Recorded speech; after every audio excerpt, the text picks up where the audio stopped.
Welcome into AWA Unleashed. We are the preeminent AWA podcast and video stream on the World Wide Web.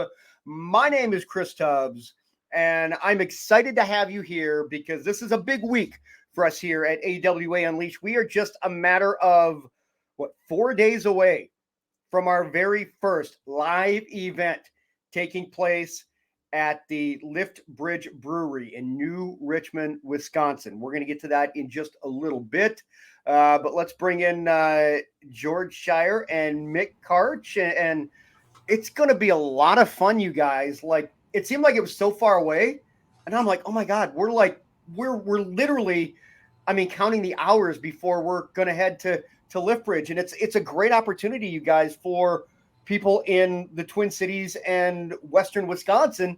Come out and say hi and play our little reindeer games.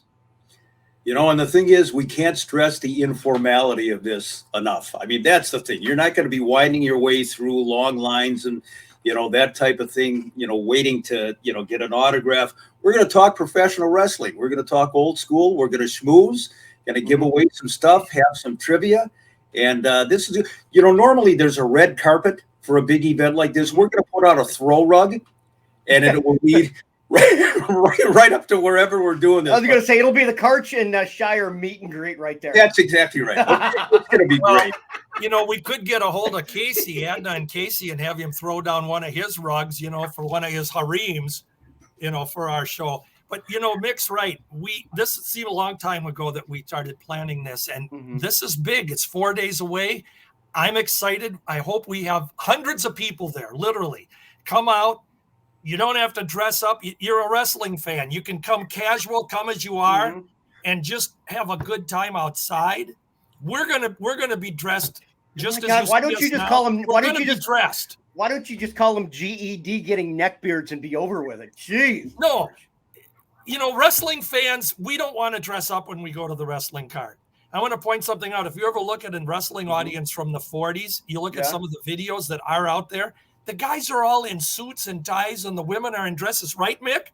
Yeah, but they're smoking too, George. Exactly. But see, I got something that wrestling fans can wear that's even better than a suit and tie. Oh, boy. Hello, Mr. T. It's Mr. AWA Unleashed T-shirt. Hello, everybody. Yay. He's the newest member of our crew. It's Mr. T-shirt. Say well, you did it again, Chris. Unsubscribe. Good going, buddy. Hello, I want to be part of your crew too. Hello. There went the 10 people that are watching, right? There it is. Are you kidding? Minute by minute, baby. Minute by minute. Yeah, these are now available. AWA Unleashed T-shirts. They are available at sodastickco.com. And I'm excited. I've got it. Mick's got it. George doesn't believe in T-shirts. So that's okay. Well, you had to put me under the bus there, didn't you? I'm just spitting the truth, as the kids would say. That's straight out keeping it 100. This is true. I will say that in answer to that, I'm a sweatshirt guy. So it's going to be 75 degrees. I understand, but when you see my 5-inch pythons, you don't want to have a T-shirt on. Sun's out, guns out, right, Georgie? Yeah. Okay.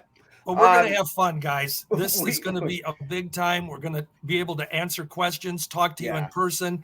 And Mick mentioned autographs. Hey, if you want our autograph, we'll be happy as long as it's not on a check. Okay? But we'll be happy to do it. So, yeah, I mean, in all seriousness, Taproom opens at noon. The show at 2, Wrestling at Midwest, Midwest All-Star Wrestling at 3:30. It's going to be great. Let's have some fun. It's a lot of bullshit, a lot of shenanigans, giveaways, just very casual. We're just going to have fun. Again, for those that are in the Western Wisconsin, the Twin Cities area, come on and catch us. We're going to have a great time. And you like my cans, by the way? One more with 2 C's. So also want to thank SodaStick, because SodaStick, you guys, they are the really like the merchandise, the apparel sponsor. And coming up on Friday, we've got a special announcement. It's a special one-of-a-kind item that's going to be available from SodaStick. I know you guys have gotten yours. I've gotten mine, and I'm excited to let people know. So be looking at Facebook and Twitter and all of it there. And we've also got a new sponsor that we're working with here momentarily. Okay, that being said, guys, let's get into today, because I know this is something that it's near and dear to, I know especially you, Mick, because this is something that you're very familiar with, and this has been maybe one of our most requested shows, and it's about AWA announcers. Do we want to do the trivia from last week first, or do we want to do the? Okay, let's do the trivia. Okay, let's do the trivia first here. Go ahead and give us the name and the answer to last week, Mick.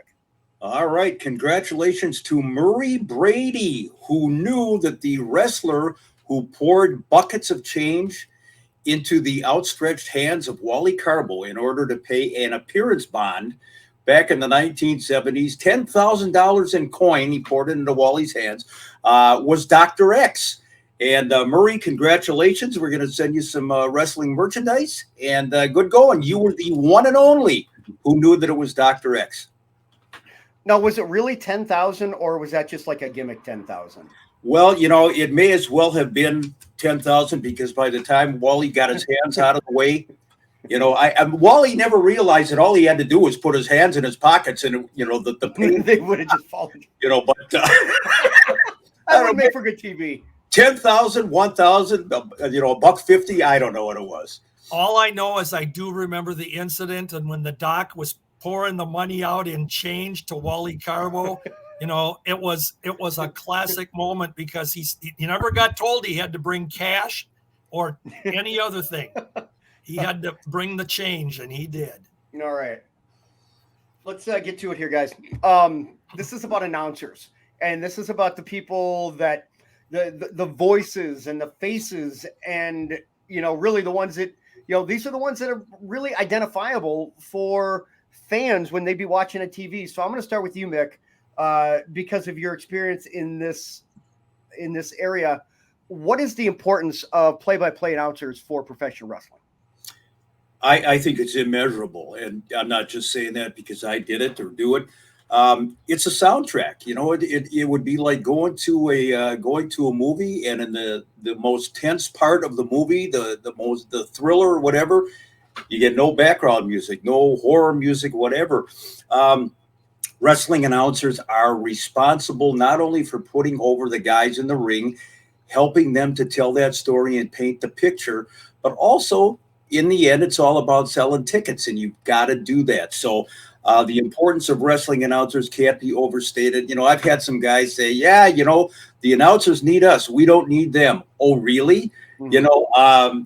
You go ahead and blow a couple of spots there in your match, and don't have the announcer there to cover it for you and see how well it goes. So, it's a big deal.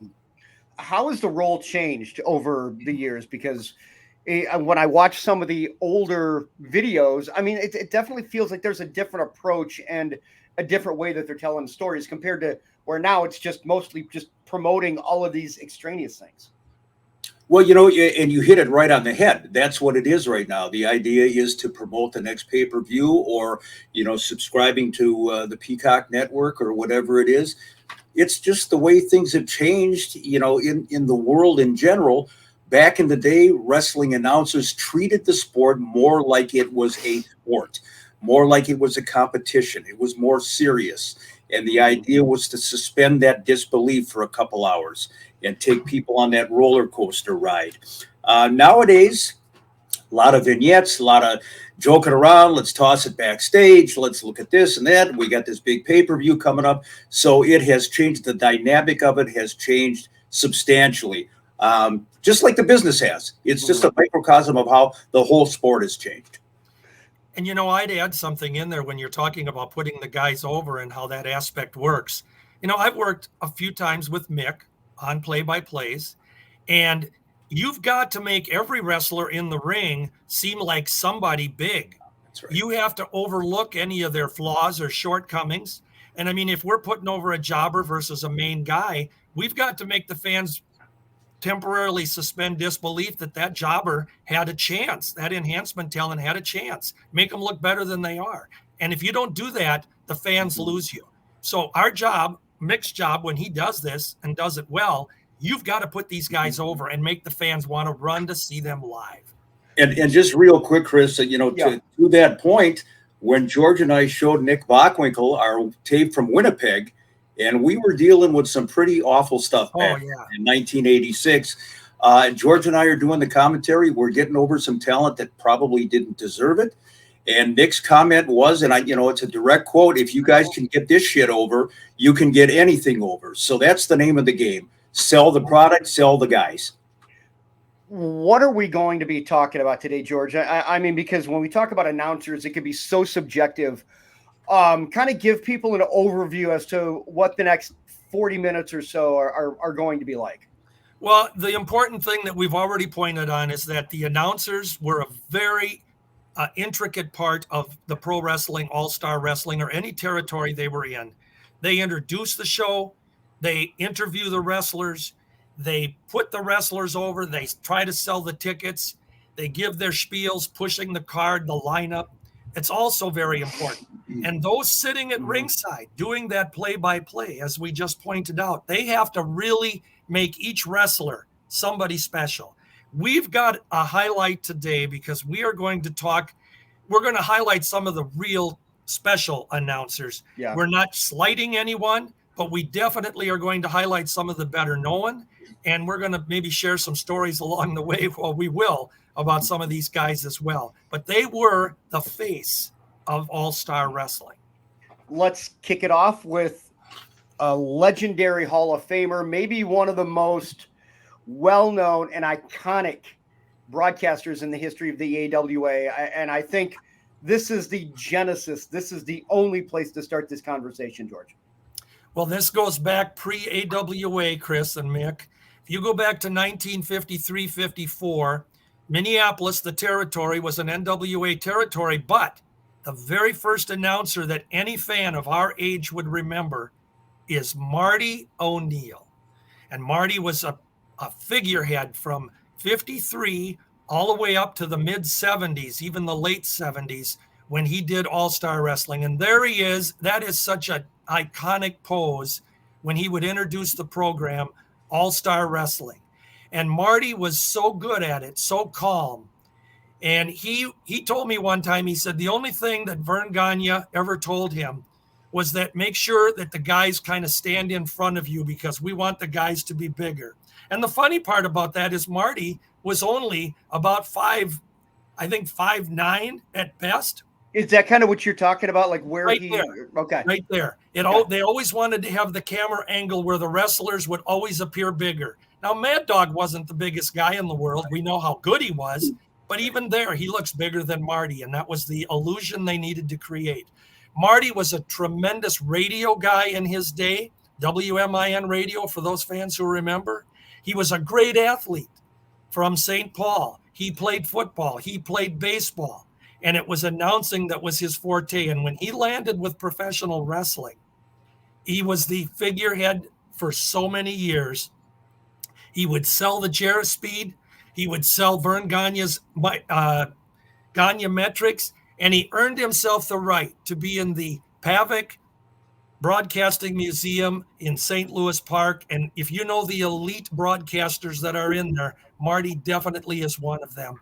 And just one of the greatest voices for pro wrestling ever. And will always be my personal favorite. And I had a chance to know him personally. Can't say how nice a guy he was. And so just absolutely the greatest. Now, I say that. Yeah, I was going to say before George goes on to the next one, I just want to make a comment about Marty O'Neill's interview style. Marty asked a question and he held the microphone. That was it. He let the talent take it from there. And, wrestling evolved over the years into, and I'm guilty of it too. I was more of a Gene Okerlund kind of guy, mugging for the camera. Marty didn't have to do that. Marty was selling tickets just by standing there, being a little guy, talking to a big guy and putting over a fight. And he did it better than anybody. Let's get to your, well, no, I believe this one is back to you, George, if I'm not mistaken. Sir. You're going with your second one here. And another name that people they remember very, very, very fondly. Oh, absolutely. And, coincidentally, he was really Marty O'Neill's co-partner on the broadcast. He would sit ringside on the TV broadcasts and give us a play-by-play. And I'm talking about the guy, Roger Kent. There isn't a fan out there that doesn't recognize all the great cliches that Roger used. You know, Katie bar the door when all out pandemonium's breaking loose. And the pile driver, they ought to bar it. It's barred in some states. It's crippled a lot of guys. You know, he had all these one-liners. Larry Hennig's big enough to go bear hunting with a switch. Great wrestling voice, great radio voice, KDWB and many other radio stations.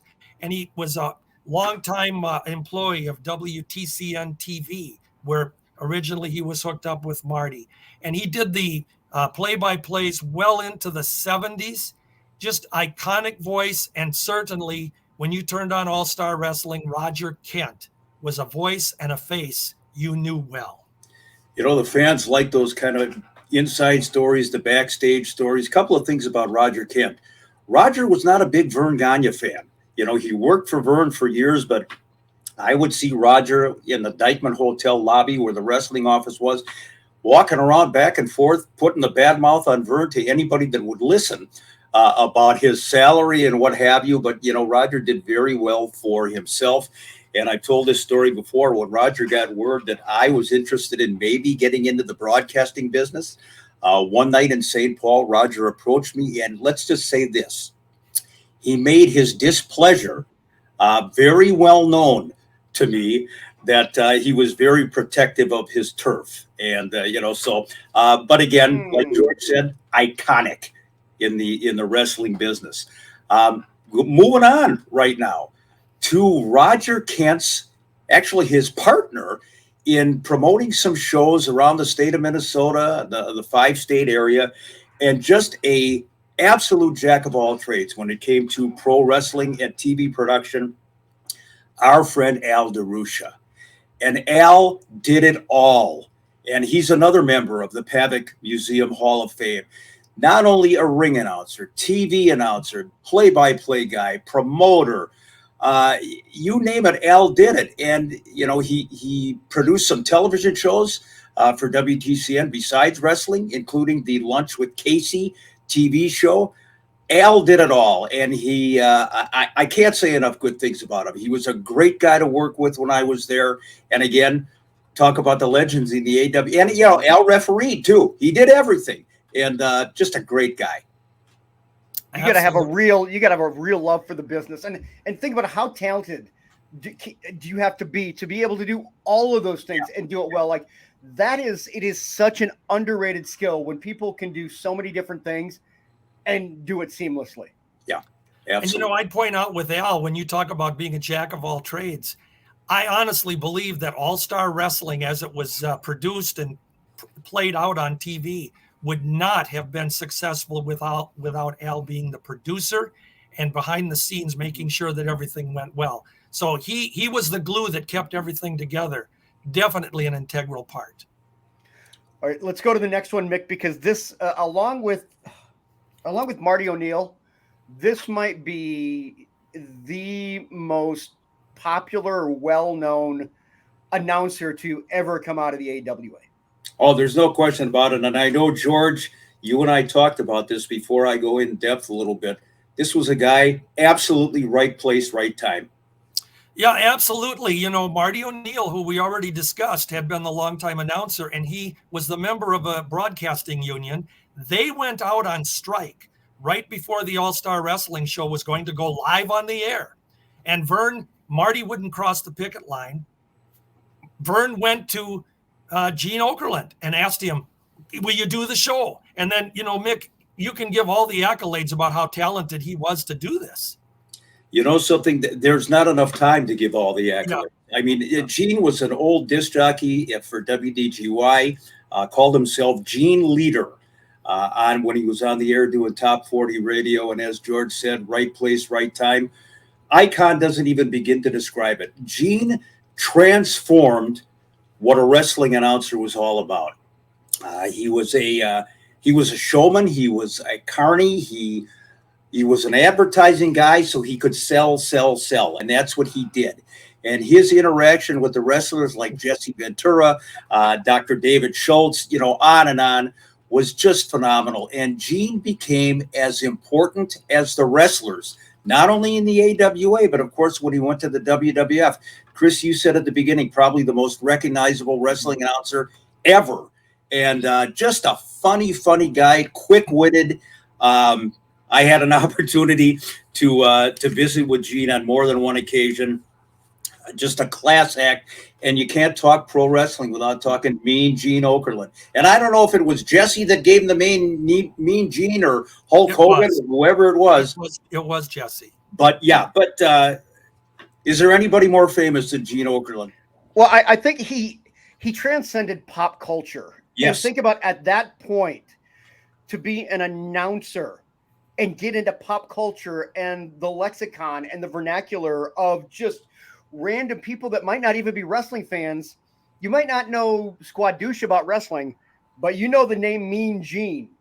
I mean, you just think about what kind of an impact you've got to have and how much people, how much of a presence you have. And yeah, he might be one of the most well-known and maybe one of the longest careers that I can remember, because I mean, it went years and years and years. Oh, he was a talented guy on so many levels, great singer and what have you. Just a quick story about Gene.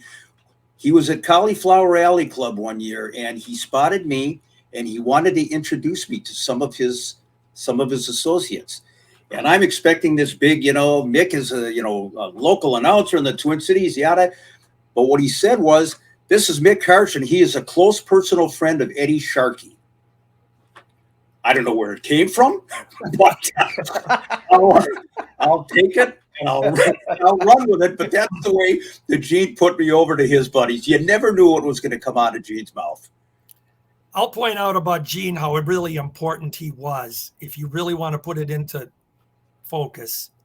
When Hulk Hogan made his move to the WWF, it was Hulk Hogan who told Vince McMahon Jr., "I want Gene Okerlund to come with me." And here's the thing, and I believe this with all my heart. Part of the success of the WWE expansion back then was truly due to Gene Okerlund, because he was the right man, the right face, the right voice, the right personality to make that work. And that was part of it. Mm-hmm. It's just, leave it at that. Mean Gene was the real deal. And a good guy outside the ring. Yes. I had a chance to chat with him privately, and funny guy. Yep. Let's move on to the next one. This is one that I get some questions on from friends of mine that still remember our next individual here, George. We're going to talk about our buddy, Kenny Resnick. Killer Ken, they called him, Ken Resnick. And, I got to tell you guys, I think if I ever felt a little sorry and sympathy for someone, it was Ken Resnick when he took the microphone on All-Star Wrestling, because he had to follow Mean Gene Okerlund. He was Gene's replacement. And in the beginning, Ken, you could see he wasn't Gene Okerlund. And for any fan that watched wrestling in that era, and we know how good Gene was and the audience that he attracted, Gene had to follow that, or Kenny had to follow that. And in the beginning, he looked green. He looked maybe a little scared, but he fit into it. He rolled into it. He became his own personality, and he did so well with it. I think just having to follow a legend is tough. It's hard to be the guy that follows the guy. Exactly. And Ken Resnick, I think it was a big plate, a big shoe to fill, but he did it. And he is a success, and I love his broadcasting. He really grew into it. He's a great guy outside the ring. Always enjoy when we can get together. And he also eventually did a little stint at that circus out east. So, but yeah, great guy. And sorry he had to replace a legend, because I think that took a little bit away from what he really brought to the business. All right, let's move on to this guy. Probably is about the era that you started watching, Chris, if I'm not mistaken. Yeah. This is a guy. This is a guy that, along with some guy named Mick Karch, I don't know who that guy is, but this is another guy that I remember. I remember this guy because he was the guy before another guy. But yeah. Without a question of a doubt, this man is one of the real characters in wrestling, and he had his detractors, but I'll tell you what, nobody worked harder at his job to get stuff over than my good friend Larry Nelson. The late Larry Shipley, which is what his real name was. Larry was a character. He was, in a lot of ways, he was his own worst enemy because of his lifestyle. He loved to party. He loved being part of the boys. And a lot of times that kind of cost him the morning after, to put it lightly. Larry is known for his facial expressions, his over-the-top announcing style. You know, he kind of held that microphone between two fingers. You never knew, if he was going to drop it or what. When I had a chance to work with Larry out in Vegas, was just a tremendous guy.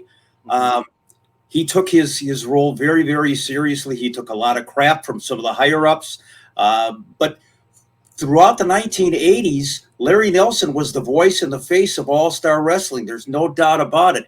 He started out as a radio guy as well. They used to do radio broadcasts. George will remember this. For a short time, when the matches were drawn so well, they would do radio broadcasts from the St. Paul Civic Center, and Larry would sit Mike's side. A great guy, very close friends with the Midnight Rockers, and that got him in trouble every once in a while, too.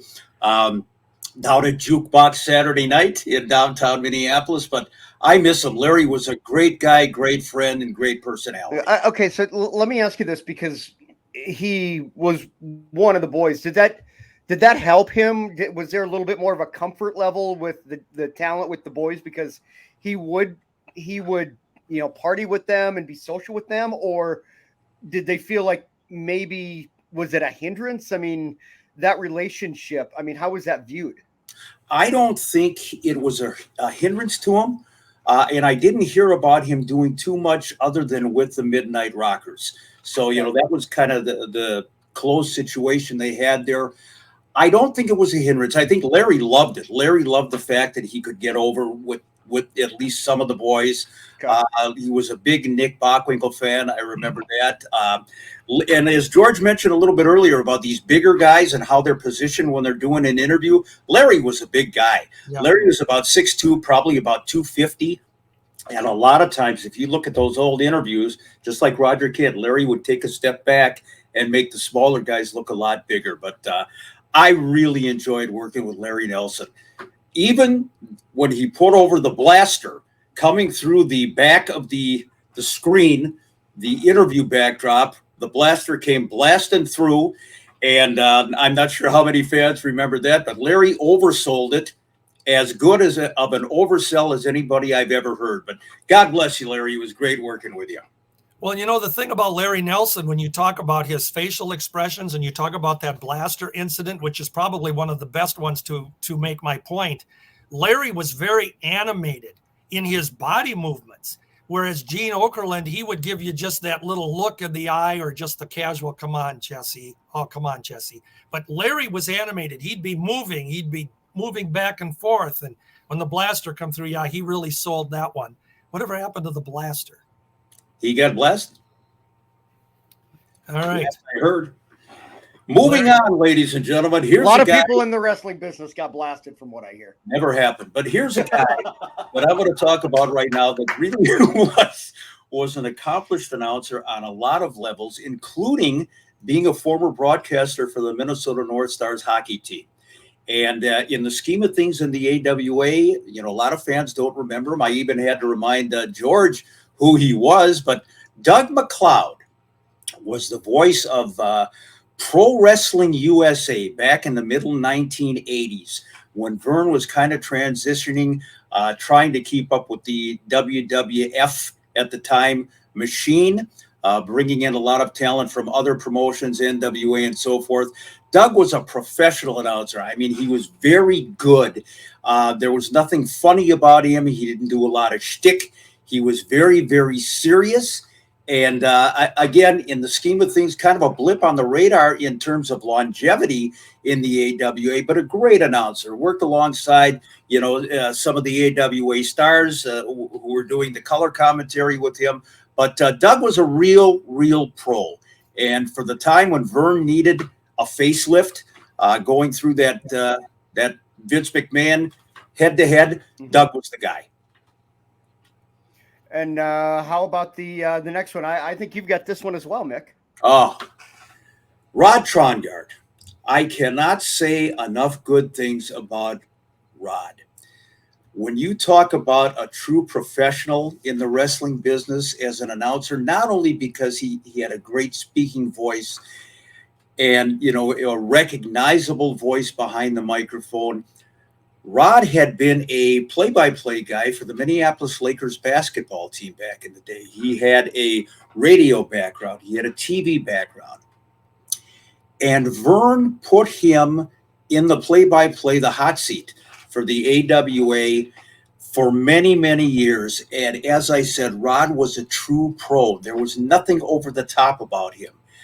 A lot of times he would get the names wrong, poor guy. At least a little variation on a name, but he always did the best he could. And I remember when they would do the matches in St. Paul at the Civic Center, Rod was not at ringside a lot of times. He was in a back room calling the matches off a monitor. It was a really difficult thing to do because you couldn't get the feel of being there in front of the live crowd. So why was he doing it off of the monitor? This is the way that Vern did it. They, when they, at least for a time, Vern just did not want the guy sitting at ringside doing the play-by-play.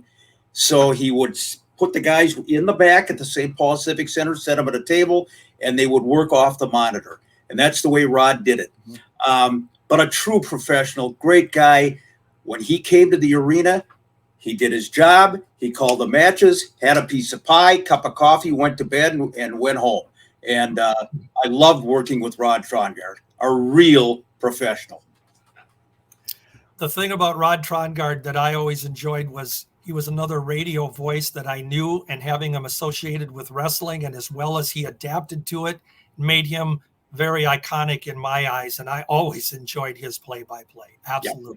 Yeah. And I think you hit on an interesting point there, George, that these guys have the broadcasting background. So you're familiar with those names, with those voices, and it adds that credibility to come from another broadcasting, entity and with the North Star of the Lakers and everything.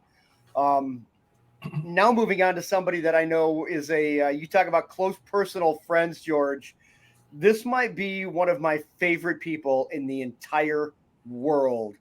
And if you do not like the Polish Eagle, that's on you, because I don't know one person that does not like the next individual.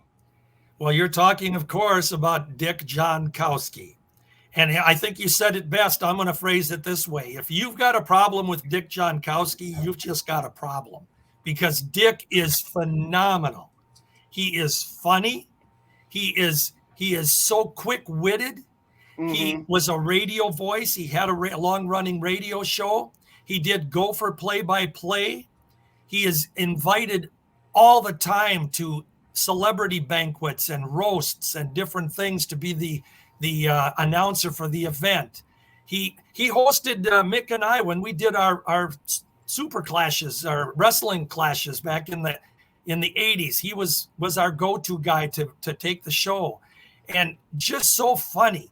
On a personal level, Dick Jonkowski is in the ring doing the announcing, and right in the middle of it, he gets out of the ring, comes over to my ringside seat, and hands me a photograph of himself and says, "Merry Christmas." Like, okay, Dick, I needed this picture for my fridge. Thank you. He had shirts printed that said, "I am a close personal friend of Dick Jonkowski." He was, we know who that came from. But he was such a guy, and he gave them away. He didn't charge you for him. He wanted you to wear it. It was his way of promoting himself. And Mick and I'm going to let Mick tell this funny story, but we were getting together to do one of our wrestling reunions, and we were going to bring Dick in. We were a guest on his radio show. And Mick, you go ahead and tell the story because it's true and it's funny. I'm not sure that this has happened too many times in broadcasting history, but George and I are out there, KSMM radio, I believe, and we're doing an on location for Dick's morning radio show at the Perkins in Shakopee, Minnesota. I don't know what Dick had been doing the night before, if he was, up all night with Mrs. Jonkowski, I'm not quite sure. But here, George and Dick asked us a question about the event. George and I are talking. We're kind of looking at each other and going back and forth. And we look over at Jonkowski. And Dick Jonkowski, the host of the show, ladies and gentlemen, yes. His head is like this. He's doing one of these. He's out. He's out like a light. The man has fallen asleep in mid-bite. Mid-bite? A raspberry Bismarck. Mid-bite, he's gone. He's tanked. He's somewhere else. He's La La Land. He's, sawing logs. And he's got this little bit of jelly dripping down the side of his mouth. And I had to reach over and motion of Dick, is this over? Is this pre-Jerry Lawler? Did something happen to this guy while we're doing a broadcast on live television? And probably the first and only time that a guy has fallen asleep hosting a show and then proceeded to drip a jelly donut out of his mouth. But that was Dick Jonkowski. And the way he described, Mick just described his head bobbing down because he was going in and out, and then he was out. I'm fairly certain that's where the bobblehead was created. It may be on Jonkowski because he was demonstrating. But what a super guy. Yeah. Oh my gosh. And whenever he's on the radio, he's got these one-liners. He whips them off so quick. Absolutely. And for All-Star Wrestling, though his time wasn't long there, it was memorable and absolutely, in my opinion, one of the greatest AWA announcers. And just you want to have fun with it. I got to tell this one real quick. Nick Bockwinkel's 60th birthday. Oh, yeah. Dick is out there as the MC, and all the dignitaries, even Shire and I, are out there. And Dick is introducing everybody in attendance, and Sheik Adnan, LKC, and whatever. And Dick's idea of putting over how great Nick's marriage to his lovely wife, Darlene, was, he said, and their sex life is so tremendous that Nick had a strobe light installed over their bed to give himself the illusion that Darlene was actually moving. So that was typical of Dick Jonkowski, the Polish Eagle, the man of the jelly donut. Somehow that doesn't surprise me. No. Somehow that doesn't. I never, when I first met Dick, I met him in the early 2000s when I was doing University of Minnesota, women's basketball play-by-play and women's volleyball and baseball and all of that. But I had no idea he was part of the AWA. We talked, but he never told me about that. And we talked old school wrestling, but it just never, I don't know. I think when you get down to it, he's a super, super good person who's got a fantastic personality. And yeah, I mean, you just can't not like him. Yes, exactly. No, you can't not like him. If you do, you got a problem. It's just that simple. A guy who was legitimately scared of Stan Hansen, by the way, Dick Jonkowski. He did not like Stan coming in the ring swinging that cowbell when Stan couldn't see 2 feet in front of him. Moving on to another iconic name in not only the AWA, but also wrestling broadcasting in general. And this is the man that actually replaced me in the AWA and went on to make a lot more money than I did. But I'm talking about Lee Marshall. And Lee Marshall, with probably one of the most recognizable professional booming radio and TV voices of all time. When Lee first started doing his broadcasting, I got to admit, I was not a fan because I thought Lee was kind of way over the top and almost like a carnival barker. But he kind of grew on you after a while as he became more acclimated to the wrestling business. And of course, he had his AWA stint. He had the misfortune, sadly, of doing some of those events up in Rochester, Minnesota, when the AWA was in its final years. But then he went on to WCW and worldwide acclaim there. And of course, the voice of Tony the Tiger for the Kellogg's Frosted Flakes commercials. Lee sadly left us a few years ago, but what a great name. What a great iconic name in the business. Yeah, I couldn't say anything more than what Mick has added. Lee had that powerful voice. I mean, wow, you recognized who it was, and who doesn't remember Frosted Flakes with Tony the Tiger? I mean, that's your childhood. They're great. Yep. Yeah, And I mean, nobody yeah, can that's do it better. just one line, and you knew it. Yeah. One line, and you knew it. Yeah. And he did wrestling really well. He did. Yes, he adapted well. Yeah. Let's go to the next individual that, while a lot of people don't, he was a part of the AWA as an announcer. I think more people recognize him for more of an executive role in other promotions where, I mean, he's done a lot of really, a hell of a businessman. But when we're talking about announcers, I mean, this is a guy that people remember here, George. Yeah, and we're talking about Eric Bischoff. And, Eric, I would say sometimes I felt maybe he was his own worst enemy. It wasn't that he was a bad announcer, but it was the way he delivered it.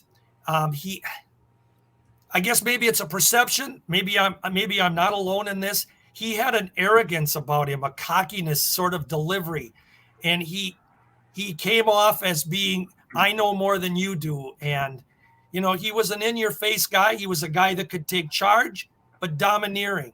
And if you looked at what he did with the AWA, which in its, total picture wasn't that long, but he was one of the final voices in the AWA when we were on life support. He did go on to go into WCW and others, and doesn't have the best reputation, but nonetheless, he had success at different times. So he's a very different individual. Not one of my favorites, but certainly in the scheme of the AWA announcer history, Eric has to be noted for the part that he played. And he worked alongside Greg Gagne in the final, I think it was the final year, they did play-by-play and that sort of thing together. And I just wasn't a fan. What's interesting about Eric Bischoff, and he was also one of these guys, right place, right time. He was doing some marketing in the background for the AWA, and then all of a sudden one day he's got a microphone and a suit on, and at a moment of emergency. And I will say this about Eric Bischoff. He fell into the role really well. He got better as an announcer over the years, no question about it. And that's really all you can ask, though. I mean, at the end of the day, it doesn't matter what your background is. If you're asked to do something, as long as you're getting better at it and you're working at your craft, as an employer, you just want people that are going to put in the work and try and get better. And in reality, that's everyday life too, Chris. At any job, when you first come in, you're not quite sure what you're doing. You got to get acclimated. You got to get your feet wet a little bit. And Eric Bischoff certainly did that. When he went to WCW, whatever the end result finally was, WCW Nitro was gigantic. Yes, and yes. To that point, nobody was even making a dent in Vince McMahon's armor. And whatever it took, Eric Bischoff, by hook or crook, he did it, and he delivered, and he had all those weeks and years where he was beating Monday Night Raw in the Monday night ratings. So like him or not, and he does have his detractors, and yes, WCW did go under, but talk about an icon, in the modern era of wrestling, Eric Bischoff is right up there. No question. Yeah, I do think that when it comes to the post-AWA stuff, I will say this about Eric Bischoff.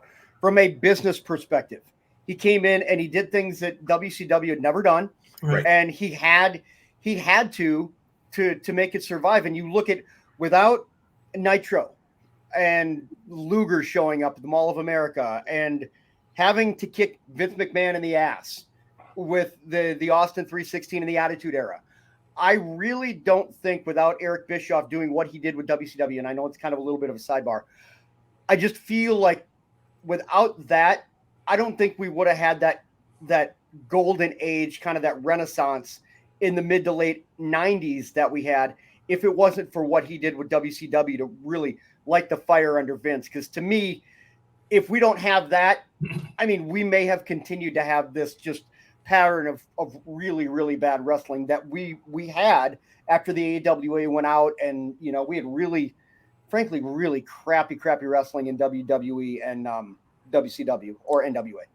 Chris, what I would add to that is Eric played the role of a heel just tremendously. I don't know if it was typecasting or what, but when he came on as the smarky heel and got involved in the NWO, his television character, he was one of those guys that, made you really dislike him. And it all translated into great ratings for WCW. The rest is history. He still is around and a major player in wrestling, making appearances in his podcast and so on and so forth. So he's a player. He's a big time guy. And the key thing is that it's terrible sometimes that we look at people who have had success and we knock them. And it isn't fair, because Bischoff had success. He was good. He did a good job. The same as we had problems with Vince Jr. with everything he was doing. But the man's a millionaire. He's done something right. And whether we like him or not, you can't knock success. And Eric had it. Eric was good. You bet. Yeah. And let's go from talking about millionaires to talking about maybe hundredaires. And let's talk about the one. Now, all kidding aside, the last. Oh man, the glasses are coming off. I can do that. Hold on. No, I can't, because I got the headset on. I can't get out of this damn headset. Right? What are you, Greg Gagne? There you go. All kidding aside, the next individual we're going to talk about is somebody that I admired and somebody that I still admire and I look up to, because I grew up as a wrestling fan. I grew up as somebody that loves broadcasting. And when this individual came on my TV, I knew that at the time I didn't realize that the AWA was in such peril creatively and, athletic, whatever it was. I didn't know. To me, it was still something that I very much looked forward to. And I thought this individual did a hell of a job. I wanted to, I wanted to be this individual. And Mick, that's you. I mean, you really are one of the biggest names that I remember when it comes to the AWA, and that's just my era. But I think you deserve to have a legitimate spot, and I think wrapping up with you is the best way to do this. Just let me ask you, how did you get the gig with the AWA? Well, besides hanging around for 30 years before, and annoying people and pissing them off at the TV tapings and so on and so forth, Wally Carbo and Nick Bockwinkel were great influences on me getting the job. I was doing independent stuff for Eddie Sharkey in the state of Minnesota and up into Canada. And we had, George and I had Nick Bockwinkel over at George's house, and he was critiquing our work that we had done in Winnipeg. And I had mentioned that a little bit earlier. But Nick knew that I wanted to get into the business as an announcer for a long time. He put in a good word for me. And in the summer of 1987, I got a call from Greg Gagne, and Greg said, "You want to do some ring announcing at the Showboat Hotel in Vegas for ESPN?" And basically I said, my bags are packed. How soon can I get this going? And it's funny, in the scheme of things, a lot of people refer to me as an old AWA announcer. Yeah, I did that, but it was for such a short period of time. I mean, my background in the AWA was doing publicity, print publicity and photography and that kind of thing. The announcing stint was about 7 or 8 months, and I moved on to SNR. But I loved it. I loved the time, and it was special. What were your impressions when you were there?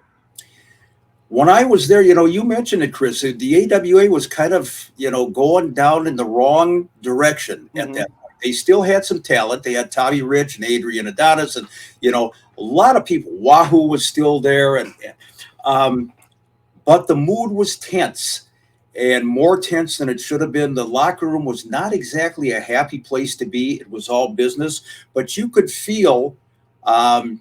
Just if guys were screwing up, missed a spot or whatever, what normally would have been overlooked, Vern and Greg were pretty upset and pretty serious about it. So you had that backdrop Did you kind of get the sense, did they kind of feel like they were like this was kind of to the point of no return? I don't know if they believe that yet, but they knew they were in trouble. And I think reality was setting in. In 1986, the year prior, they were still kind of hanging on. They had Stan Hansen, Rick Martel, Curt Hennig, so on and so forth. And they still had Curt when I started there, but you could tell the writing was on the wall and things were not sticking that they were throwing against the wall. So, yeah, tempers were flaring a little bit. But nonetheless, for me personally, I'll be indebted to Vern Gagne and Greg Gagne forever. It was the opportunity of a lifetime. And I guess my last one for you, Mick, is I know there are guys that can do ring announcing and they can do play-by-play, but not very many can do both. I mean, how did you transition from ring announcer to doing the color commentating with Rod? Well, like I said, I was hired as the ring announcer. I didn't, that's great. I'll put myself on television and get that notoriety. But I was a play-by-play guy. That's what I wanted to do. And I remember I approached Vern when we were flying out to Vegas one day, and I gave him the idea. I said, hey, Vern, you know what? I can do play-by-play. I've been doing it for years. Why don't you give me a shot at the microphone? And Vern's response was, what makes you think that you are a better color commentator than Vern Gagne? And I just kind of shook my head and walked away. What I really wanted to say was because I am. But I didn't want to go there. But subsequently, they mentioned to me a couple of times out in Vegas, hey, you want to do some play-by-play with Rod, especially if Curt Hennig was in the ring, and Vern could not be impartial when Curt was in the ring. So I had the opportunity, probably did it a half a dozen times or more with Rod, and that's what I really wanted to do. Well, let's go ahead. Let me just say that I think we all like to hear about the local boy makes good, local boy, gets to do what he wants. And Mick Karch was a good example of that because he dreamed to be an announcer. And I'm glad that he had the opportunity. And I really believe in my heart that had the AWA been in better shape at the time and could have survived, Mick Karch would have been the face of the promotion as far as our Marty O'Neills and our Gene Okerlunds that we've talked about and the others. Tremendous. He's got the voice. He's got the enthusiasm, and forever he did it his way and had fun with it for the short time that it was. And he's continued to do it on the independent scene before and after. And of course, we'll always be indebted for that 3 year show of Saturday Night at Ringside, which was totally innovative at the time. No one else was doing it. So Mick Karch, in my eyes, you are part of what the AWA represented, along with those other legendary voices that we faces that we mentioned. I appreciate it. Thank you. Yeah. And I mean, there's a reason why people call him the voice of Minnesota wrestling. I mean, there's a reason why that's not just a gimmick that you give yourself. I mean, that's who you are. That's who you are to me. That's who you are to probably hundreds of people. So, I mean, thousands of people. So, I mean, that's your cross to bear. And I'm happy that you're part of this crew. Thank you. I really appreciate it. Thanks, guys. All right. I got about 5 minutes here left, guys. Let's go ahead and do the trivia for this week, Mick. Trivia for this week. We're talking about wrestling announcers, and a lot of wrestlers moved into position of color commentators over the years with the AWA. Which guys did not do color commentary when they were with the AWA at any time? Your choices are Ray Stevens, Jim Brunzell, Jack Lanza, Nick Bockwinkel, Dennis Stamp, Jimmy Garvin, or Rock Riddle. Now, it was more than one of those guys did not do color commentary for the AWA. So if you know, pick out the names, send them to me by email or George at his email and so on and so forth, and let's have a winner. So there you go. Again, wrestlers, plural. Wrestlers, more than one. You got to spell that out clearly so we get it done, okay? That's where the grammar comes in. More than one. Plural is more than one candy bar, kids. There you go. All right, let's give our shout outs here. And the floor directors count me down. So let's go ahead and give our shout outs. Go ahead and go first, Mick. Jen Fritz. Jen is a longtime dear friend of mine. I've known Jen for 30 years. She sells my merch at the matches. She supports our shows religiously. She's a great wrestling fan, great friend. A lot of things I could not do without her support, and she deserves this. Love you, Jen. We all do. All right, what do you got, George? My shout out is going to go to a guy that I don't know personally, but I've come to know him on our Facebook pages as one of our great followers and just a good contributor, and that's Dominic Brazda. And I hope I'm pronouncing his last name correctly, but really a guy that I've learned to appreciate and look forward to his posts and supporting our show. So I figured this is my time to say I'm loving you, Dominic. Keep it coming, the good comments, and keep listening. Appreciate you. And I'm going to go with John Shannon. John Shannon, Radio TFI on Twitter, also a big part of our friend Shaletta Brundage. Give her a little bit of a plug. They do the Taxi Stand Hour. Just a great guy, big supporter of ours. He's repping the T-shirt, by the way, that you can get now at sodastickco.com. And we got a couple minutes left, guys. Just want to remind everybody, we got a big week. Number one on Friday, we've got an announcement with Soda Stick.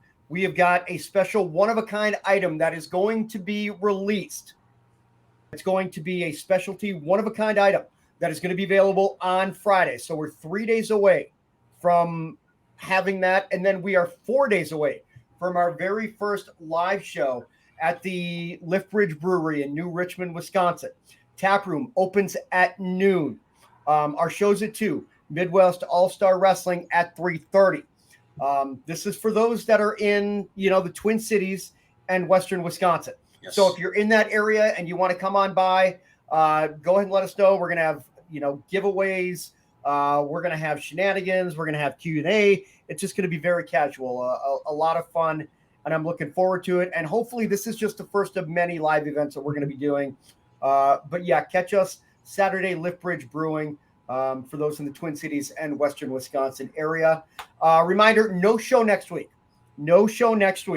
We're going to be taking a week off, but then we're going to come back in a couple weeks, and it's going to be about memorable characters. Now, I don't know if there's going to be vendors, it's going to be fans. I have no idea.